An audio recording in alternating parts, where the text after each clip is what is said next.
அண்ணா பத்திரிகை நண்பர்களுக்கு எங்களுடைய வணக்கம். பாரதிய ஜனதா கட்சி சார்பாக பிரபாவ தமிழ் புத்தாண்டு நல்வாழ்த்துக்களை தமிழக சொந்தங்களுக்கெல்லாம் நாங்கள் தெரிவித்துக் கொள்கின்றோம். இந்த ஆண்டு மிகச் சிறப்பாக நல்ல ஒரு ஆண்டாக மகிழ்ச்சியான ஆண்டாக தமிழ் சொந்தங்களுக்கு அமையட்டும். இன்று நம்முடைய முன்னாள் தேசிய தலைவர் பாரதத்தினுடைய சுகாதாரத்துறை அமைச்சர் திரு ஜே.பி. நட்டா அவர்கள் பாரதிய ஜனதா கட்சியினுடைய தேர்தல் வாக்குறுதியை தமிழக மக்களுக்கு பாரதிய ஜனதா கட்சி சார்பாக இன்று வெளியிட்டிருக்கின்றார்கள். 27 முக்கிய தேர்தல் வாக்குறுதியும் கூட பத்திரிகை நண்பர்களுக்கு நாங்கள் இன்று நேரடியாக தெரிவித்திருக்கின்றோம்.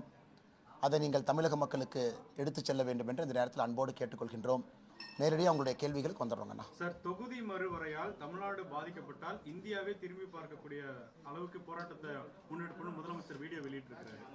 ஆனால் முதலமைச்சரை பொறுத்தவரை அந்த வீடியோவில் பல கருத்துக்களை தெரிவித்திருக்கின்றார்கள். அதில் எங்களுக்கு ஏற்புடையதல்ல.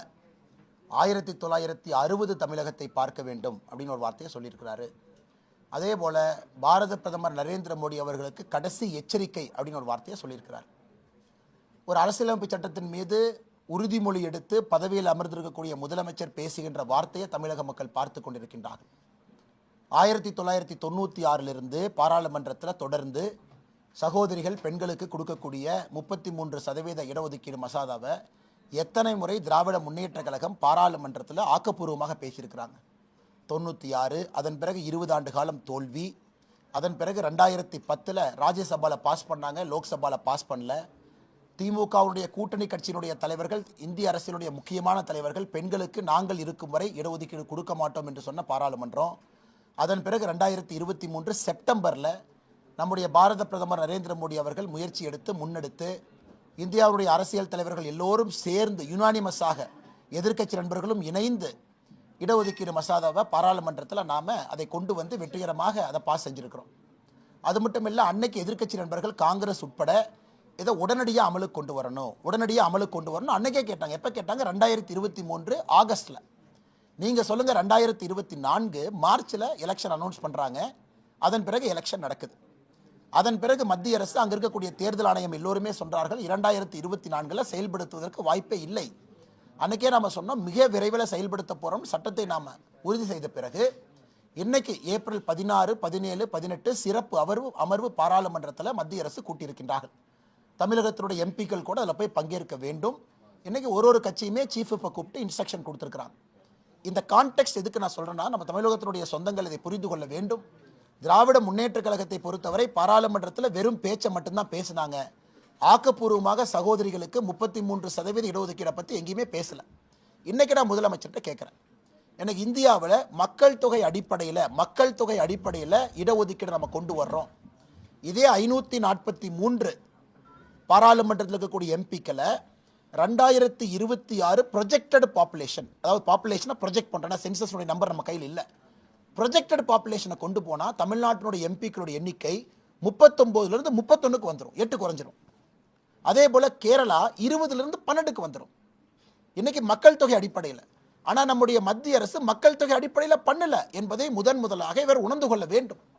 தமிழகத்தினுடைய முதலமைச்சர் பொய் சொல்வதை வழக்கமாக வச்சிருக்கிறார். மக்கள் தொகை அடிப்படையில் நாம் இதை செய்யவில்லை என்பதை முதலமைச்சர் அவர்கள் உணர்ந்து கொள்ள வேண்டும். இன்னைக்கு 543 சீட் அப்படியே 1/3 நம்முடைய சகோதரிகளுக்கு 33% இடஒதுக்கீடு கொடுத்தீங்கன்னா அதற்கு நிறைய அரசியல் கட்சிகள் எதிர்ப்பு தெரிவிக்கிறாங்க. இருக்கக்கூடிய 543 அப்படியே 33% பிரிக்க முடியாது. ஏன்னா அரசியல் கட்சிகள் எதிர்ப்பு தெரிவிக்கிறாங்க. இன்னைக்கு மத்திய அரசு எல்லா கட்சிகளோடு இணைந்து அனைத்து அரசியல் கட்சி கூட்டத்தையும் போட்டு சட்ட வல்லுநர்களோடு சேர்ந்து நிறைய அமைப்புகளோடு பேசி இது பாரத பிரதமர் நரேந்திர மோடி அவர்கள் டெல்லியில் சகோதரிகள் தாய்மார்கள் இருக்கக்கூடிய சிறப்பு கூட்டத்தில் பேசினாங்க. எப்படி இதை கொண்டு வந்தோம்? இன்னைக்கு நாம் கொண்டு வருவது யாருக்கும் பிரச்சனை இல்லாமல் சகோதரிகளுக்கு 33% இடஒதுக்கீடை கொண்டு வர வேண்டும் என்று சொல்லுகின்றோம். இன்னைக்கு நாம் என்ன சொல்கிறோம்? 543 லோக்சபா எம்பிக்கள், அதை இன்னைக்கு நம்மகிட்ட பில் கிடையாது. நம்ம எல்லோருமே பேசுவது 50% அதை உயர்த்தணும் அப்படின்னா 816 எம்பிக்கள், 816 பாராளுமன்றத்தினுடைய உறுப்பினர்கள், அதில் 33% இடஒதுக்கீடு. இதில் ஆக்கப்பூர்வமாக எல்லோரையும் எடுத்துகிட்டு போகணும்னு பிரதமர் ஆக்கப்பூர்வமாக இதை பேசிகிட்டு இருக்கிறாங்க. நம்முடைய அமைச்சர் பியூஷ் கோயல்ஜி அவர்கள் இன்னைக்கு நிறைய பத்திரிகையில் பேட்டி கொடுத்துருக்குறாங்க. இது யாருக்கும் எதிரானது இல்லை. மக்கள் தொகை அடிப்படையில் நாம் இடஒதுக்கீடு செஞ்சிருந்தோம்னா 39 தமிழகத்தினுடைய எம்பிக்கள் எண்ணிக்கை 31 வந்திருக்கும். 8 நாம் இழந்திருப்போம். அதற்கெல்லாம் மதிப்பளித்து தான் மத்திய அரசு மக்கள் தொகை அடிப்படையில் நாங்கள் செய்யல. நாங்க ஓவராலா இந்த பையை இன்க்ரீஸ் பண்றோம். ஓவராலா 543 இருந்து அதிகப்படுத்துகின்றோம். அதிகப்படுத்திய பின்பு அதுல 1/3 கொடுக்கிறோம். எப்படி அதிகப்படுத்துறோம்? இன்னைக்கு இருக்கக்கூடிய எல்லா மாநிலங்கள் யாருக்கும் எந்த பிரச்சனையும் ஏற்படாத அளவுக்கு நேரடியாக ஒரு மாநிலத்தையும் 50% உயர்த்துகின்றோம் என்று முதல் கட்டமாக நமக்கு தெரிய வந்திருக்கிறது. ஏன்னா பாராளுமன்றத்தில் அதிகாரப்பூர்வமாக நம்முடைய தலைவர்கள் சொல்லுவாங்க. அப்படி இருக்கும் பொழுது தமிழகத்தினுடைய எம்பிக்களுடைய எண்ணிக்கை 39 59 வரைக்கும் போறதுக்கான வாய்ப்பு இருக்கு. கேரளா 20 30 வரை போறதுக்கான வாய்ப்பு இருக்கு.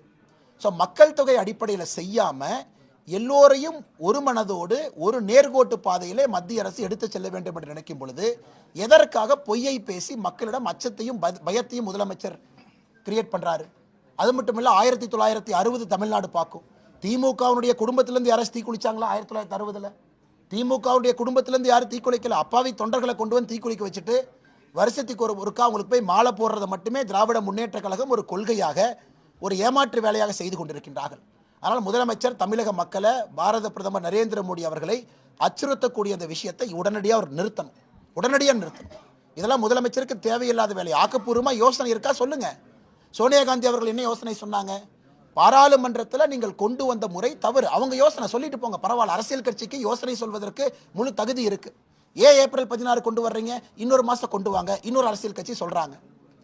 ஆந்திரா தெலங்கானாவுடைய முதலமைச்சர் ரேவந்த் ரெட்டி காலில் சொல்லியிருக்கிறாங்க 50% உயர்வு என்பது புரோரேட்டா கொண்டு வாங்க, 50% மாநிலத்தினுடைய வளர்ச்சி அடிப்படையில் கொண்டு வாங்க. அது ஒரு யோசனை.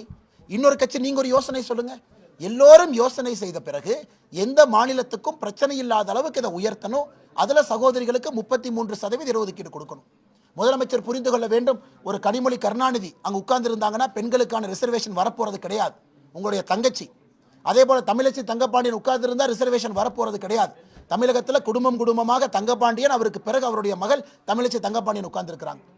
அதே போல தமிழகத்தில் யாரோ திராவிட முன்னேற்ற கழகத்தினுடைய சகோதரிகள் பெண் எம்பி இருக்கிறாங்கன்னா எத்தனை பேர் ஜென்யூனா கீழே இருந்து வந்திருக்கிறாங்க.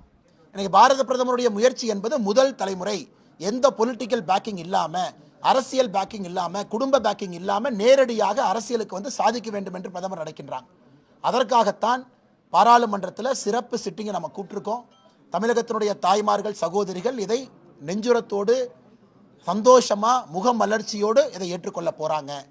திராவிட முன்னேற்ற கழகத்தினுடைய பாராளுமன்ற உறுப்பினர்களோ இந்திய அலையன்ஸினுடைய தமிழ்நாட்டினுடைய பாராளுமன்ற உறுப்பினர்களோ இதுக்கு சப்போர்ட் பண்ணலினா தமிழகத்தினுடைய சகோதரிகள் அவர்களை மன்னிக்க மாட்டார்கள்.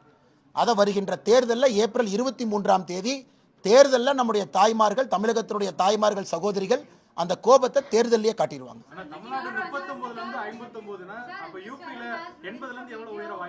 அண்ணே, நான் சொல்வது மத்திய அரசு அதிகாரப்பூர்வமாக உங்களுக்கு அறிவிப்பாங்க. ஏப்ரல் 16 அந்த பில்லை பைலட் பண்ணும்போது உங்களுக்கு தெரியும். இன்னைக்கு எல்லோரும் பேசுவது ப்ரொபோர்ஷனட்டா 50% உயர்த்தலாம். பெட்டர் ஐடியாஸ் இருந்தால் முதலமைச்சர் ஐடியா போய் கொடுக்கட்டுமே. சும்மா 5 மாநில முதலமைச்சரை கூப்பிட்டு ஒரு மீட்டிங் போட்டு 2 டீ சாப்பிட்டுட்டு வேண்டாம் சரி வேண்டாம் ஃபார்முலா சொல்லுங்க. பாப்புலேஷன் வேண்டாம் நாங்களும் சொல்றோம். தமிழ்நாடு பாரதிய ஜனதா கட்சியும் மக்கள் தொகை அடிப்படையில் வேண்டாம் தான் நாங்களும் வலியுறுத்துறோம். இது எப்படி பண்ணலாம்? ப்ரோரேட்டா பண்ணலாமா? இல்லை எல்லாத்துக்கும் 50% உயர்த்தலாமா? எப்படி பண்ணலாம் சொல்லுங்க. எதுவுமே இல்லாமல் சும்மா உட்காந்து பேசுறீங்க. இன்னைக்கு இத்தனை கட்சிகள் நீங்க எல்லாம் சொல்லியிருக்கிறீங்க, கான்ஸ்டிடியூஷனல் எக்ஸ்பர்ட் சொல்லியிருக்கிறாங்க. அதையெல்லாம் வைத்து மத்திய அரசு யாருக்கும் பாதகம் இல்லாமல் அடுத்து எந்த தொகுதியை சகோதரிகளுக்கு கொடுப்பது? 1/3. இன்னைக்கு 543 தமிழ்நாடு 39 அப்படியே 1/3 பிரிக்கிறோம். 13 தொகுதியை பிரிக்கிறோம். திராவிட முன்னேற்ற கழகம் ஒத்துக்கொள்ளுமா? எந்த 13 கொடுக்கிறது? அந்த 13 பிரிப்பதற்கான வரைமுறை என்ன? அதை எல்லாம் பாராளுமன்றத்தில் ஏப்ரல் 16 மத்திய அரசு அந்த பில்லை கொண்டு வரும்போது தெளிவு கிடைக்கும். இன்னைக்கு எதுவுமே இல்லாம மக்கள் தொகை அடிப்படையில் யார் சொன்னா? மக்கள் தொகை அடிப்படையில் நாம் உயர்த்துகின்றோம் என்று யார் சொன்னார்கள் இவர்களுக்கு? எதற்காக முதலமைச்சர் வீடியோ போட்டு அச்சுறுத்தல் செய்யணும்? 1960 தமிழகத்தை பின்னோக்கி கொண்டு போக பார்க்குறாங்களா? இல்லை எதற்காக முதலமைச்சர் தேவையில்லாத இந்த வேலையெல்லாம் செய்யணும்? அதனால் தமிழக மக்கள் இதை பார்த்து கொண்டிருக்கின்றார்கள். ஆரோக்கியமான அரசியலை முதலமைச்சர் செய்யணுமோ விட்டு தேர்தல் நேரத்தில் ஒரு விஷயத்தை ஊதி பெரிதாக்கி விட்டு இதை பார்த்து யாரோ அப்பாவி தொண்டர் 2 பேர் தீ குளிச்சானா அதில் குளிர்காய்வதற்காக முதலமைச்சர் அவர் ஐடியா பண்ணிட்டு இருக்காருன்னு மிக தெளிவாக இந்த வீடியோல இருந்து நமக்கு தெரியுது.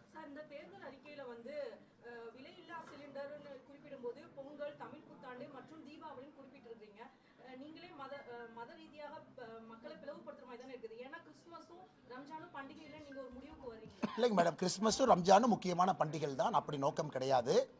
நம்மை பொறுத்தவரை எல்லா தரப்பட்ட மக்களுக்குமே 3 வரணும். இப்போ தீபாவளி பண்டிகையும் பொழுது எல்லோருத்துக்குமே கிடைக்கும். காரணம், நாம் தீபாவளி, கிறிஸ்மஸ், ரம்ஜான் எல்லாத்தையுமே நம்ம சேர்த்திட்டு போனால் 5ஆ மாறிவிடும்.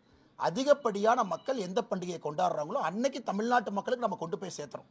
இஸ்லாமியர் இருக்கிறாங்க, அவங்க சிலிண்டர் வச்சிருக்காங்க, அவங்களுக்கும் 3 சிலிண்டர் வரத்தான் போகுது. கிறிஸ்தவ சகோதர சகோதரிகள் அவங்களுக்கும் 3 சிலிண்டர் வரத்தான் போகுது. நாம் சொல்வது மெஜாரிட்டியா எங்க இருக்கிறாங்களோ 3 எப்படி பிரிச்சு கொடுக்க போறோம், அதுக்கு ஒரு வரைமுறை இருக்கணும் இல்லையா? ஜனவரியா, மார்ச்சா, ஏப்ரலா, ஆகஸ்டா, ஜூலையான். அதனால் யாருக்கும் எதிரான தேர்தல் வாக்குறுதி எங்கேயும் கொடுக்கல. தமிழகத்தில் இருக்கக்கூடிய இஸ்லாமிய சொந்தங்கள் கிறிஸ்தவ சொந்தங்களை அனுசரித்து அரவணைத்து நம்மோடு எடுத்து செல்ல வேண்டும் என்கின்ற முழு அக்கறையோடு தான் அந்த மேனிஃபெஸ்டோ கொடுத்துருக்கிறோம். ஆனால் அதுக்கு ஒரு ஸ்டார்டிங் பாயிண்ட் இருக்கணும். எங்கேயும் இஸ்லாமியர்களுக்கு கிறிஸ்தவ நண்பர்களுக்கு 3 சிலிண்டர் கொடுக்க மாட்டோம் நீங்க சொல்ல, எல்லோருக்கும் சிலிண்டர். எந்த வரைமுறை அப்படிங்கறதுக்காக சொல்றோம். மெஜாரிட்டி ஒரு இடத்துல இருக்கும் பொழுது அதிகப்படியா அந்த நாட்களை பண்டிகையை கொண்டாடுவாங்க.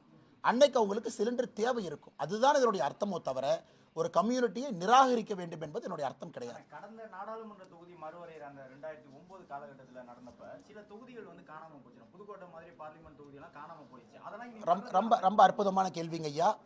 பாரதிய ஜனதா கட்சியினுடைய மாநில தலைவராக இருந்த பொழுது நான் தேர்தல் ஆணையத்துக்கு கடிதம் எழுதியிருக்கின்றேன். புதுக்கோட்டை பாராளுமன்ற தொகுதியை திரும்ப நீங்க கொண்டு வாங்கணும். தேர்தல் ஆணையம் எனக்கு பதில் கடிதம் எழுதியிருக்கின்றார்கள். அடுத்த தொகுதி வரைமுறை நடக்கும் பொழுது நாங்கள் இதை பரிசீலிப்போம் என்று தேர்தல் ஆணையர் எனக்கு தனிப்பட்ட முறையில் மாநில தலைவராக கே அண்ணாமலை மாநில தலைவராக பாரதிய ஜனதா கட்சி கடிதம் எழுதியிருக்கிறாங்க. அதனால் இதெல்லாம் ஒரு வாய்ப்பு.